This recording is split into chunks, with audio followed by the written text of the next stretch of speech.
যেগুলোর উপরে দাঁড়িয়ে ক্ষমতা এসেছিলেন একটাও পানিশমেন্ট দিতে পারেননি। না পেরেছেন বীরভূমের সুচপুরের বাসাপাড়া, না পেরেছেন নন্দীগ্রামের 14ই মার্চ, না পেরেছেন ছোট আঙ্গারিয়া গড়বেতা, না পেরেছেন যে কোনো ঘটনায়, যে ঘটনাগুলোকে ক্যাপিটাল করে এসেছিলেন ফেলানি বসাক, চম্পলা সর্দার, ধানতলা বানতলা, অনিতা দেওয়ান, কিচ্ছু করতে পারেননি, করেননি। 34 বছরের বামফ্রন্টের আপনারা করেছেন প্রাতিষ্ঠানিক দুর্নীতি, আর সিপিএম করেছে রাজনীতিক দুর্নীতি। সিপিএম টাকা তুলে পার্টি অফিস বানিয়েছে। সাদ্দাম হোসেনেরও অত প্রাসাদ ছিল না ইরাকে, যত প্রাসাদ সিপিআইএম করেছে। কিছু করতে পারেননি। চিটফান্ডের ক্যাম্পেনার ছিল সিপিএম। ত্রিপুরার প্রাক্তন মুখ্যমন্ত্রী সিপিএম এর, তিনিও ছিলেন। এ রাজ্যে এখন যারা বড় বড় জ্ঞান দিচ্ছেন তারাও ছিলেন। আমি সব বের করেছি। শুধু চোর তৃণমূলকে নয়, দুর্নীতিগ্রস্ত সিপিএম কেও আমি ছাড়ব না।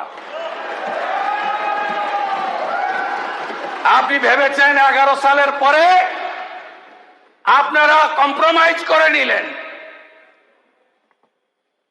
পানিশমেন্ট দিতে পারেননি। ভাবছেন এই 2-3 মাস ভীষণ চাপে আছি আমরা, আস্তে আস্তে নরমাল হয়ে যাবে। নরমাল হবে না, নরমাল হবে না। সমর মুখার্জিদের মতো ভদ্রলোকদের, সমীর জানাদের কোনো চিন্তা নেই। বাকিদেরকে জেলে নেব, কাস্টডি ট্রায়াল করাবো, চার্জশিট করব, সম্পত্তি অ্যাটাচমেন্ট করব, অ্যাকাউন্ট ফ্রিজ করব, এবং যত অবৈধ সম্পত্তি 15 বছরে করেছেন অকশন করব, সেল করব।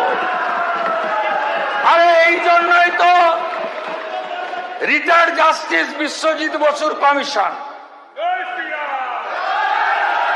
এই জন্যই তো আইপিএস জয়রামনের কমিশন।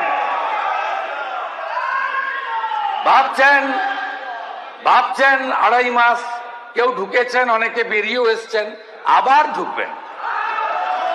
আমার দায়িত্ব, আমার দায়িত্ব। আমি পুলিশ মন্ত্রী। মানরেগা কাল বলছিলেন কেউ কেউ, বললেন যে শুভেন্দু অধিকারী, অমিত শাহ আমাদের 21শে জুলাই করতে দেয়নি। করতে যদি নাই দিতাম, পৃথিবীর কোন শক্তি আপনাদের করতে দিতে পারত না। আপনারা শুনে রাখুন, গত বছরই হাইকোর্ট বলেছিল যে ধর্মতলায় করা যাবে না। আমার কাছে সিপি এসেছিলেন নগরপাল পুলিশ দপ্তরে, বলে স্যার গাইড করে দেন, 3 পক্ষ চাইছে। আমি বললাম সব পক্ষকেই করতে দিতে হবে। দেখবেন একজনের মাইক যেন আরেকজনের মাইকের মধ্যে না ঢুকে পড়ে। একটু আগে বেলেঘাটার MLA versus chief whip opposition যা হলো, গতকাল তার থেকেও খারাপ হতো। কালকে তো শহীদ দিবস হয়নি। কেউ বলছেন ভাইপো প্যারাশুটে নেমেছে, আর ভাইপো বলছে নোট খাতা খুলে রাখো, 31-এ হিসাব হবে। আরে তুমি বাইরে থাকলে তো হিসাব হবে।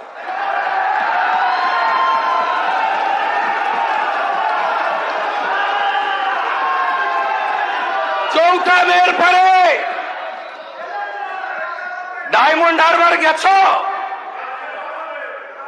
জোকা পেরিয়েছ, যাও না ডায়মন্ড হারবার, পান্নালাল হালদার নিয়ে যান চ্যাম্পিয়ন এমপি কে, যান নিয়ে। টেস্ট কেস হয়েছিল ফলতায় টেস্ট কেস। আরে আপনি এমপি, আঞ্চলিক দলের সর্বভারতীয় সাধারণ সম্পাদক, গরুর গাড়ির হেডলাইট। ফলতাতে আপনাদের প্রার্থী দাঁড়ালেন সেলফ ডিক্লেয়ার পুষ্পা। আপনি প্রচারে গেছিলেন, ওই বিড়লা তারামণ্ডলের সামনে দাঁড়িয়ে ওইটুকু জায়গা কত লোক হয়েছে পুলিশ আমাকে রিপোর্ট দিয়েছে। না না, 2500 একটু বেশি হবে। আরে 40,000 পঞ্চায়েতের চোর আছে, তার 10% এলেও তো 4000। 4000 চোর কাউন্সিলর আছে, তার 10% এলেও তো 400। জেলে ঢুকে বেরিয়ে এসেছে এমন 250-300 আছে। জেলে যাওয়ার ভয়ে কলকাতায় এসে লুকিয়ে আছে এরকম আরো 1000-1200 আছে। তাই এদের সবটা মিলিয়ে ফেললে 4-5 তো হতেই পারে। আপনি ফলতা উপনির্বাচনে গেলেন না, আপনার প্রার্থীর জামানত জব্দ হলো, তিনি তো আগেই হাত তুলে নিয়েছিলেন উন্নয়নের স্বার্থে। আপনাদের শেখানো ভাষণ। আমরা ওদিকে 77 ছিলাম, একজন একজনকে ডাকতেন। কিছু সাংবাদিক বন্ধু কুনকির কাজ করত, ডেকে ডেকে নিয়ে যেতেন, কি চাই। কি অদ্ভুত, আগের স্পিকার কোথায় পালিয়েছে। 2011 থেকে 54 জনকে দল বদল করিয়েছে। 10th শিডিউলে নেই, এখন বলছেন ভাঙিয়ে নিয়ে যাচ্ছে, চলে যাচ্ছে। 54 জনের দল বদল করিয়েছেন, তখন লাগেনি না? দেখ কেমন লাগে। সেদিনই বলেছিলাম করবেন না, পৃথিবীটা গোল। আমরা করতে চাইনি, কিন্তু আপনারা যা যা করেছেন ভগবান সব একদম সুদে আসলে দিয়ে দিচ্ছে। আপনাদের 213 ছিল,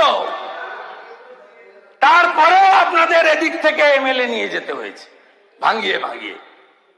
সবেদন নীলমণি কংগ্রেসের একটা বাই ইলেকশনে জিতে চলে এসেছিল, সেটাও চাই।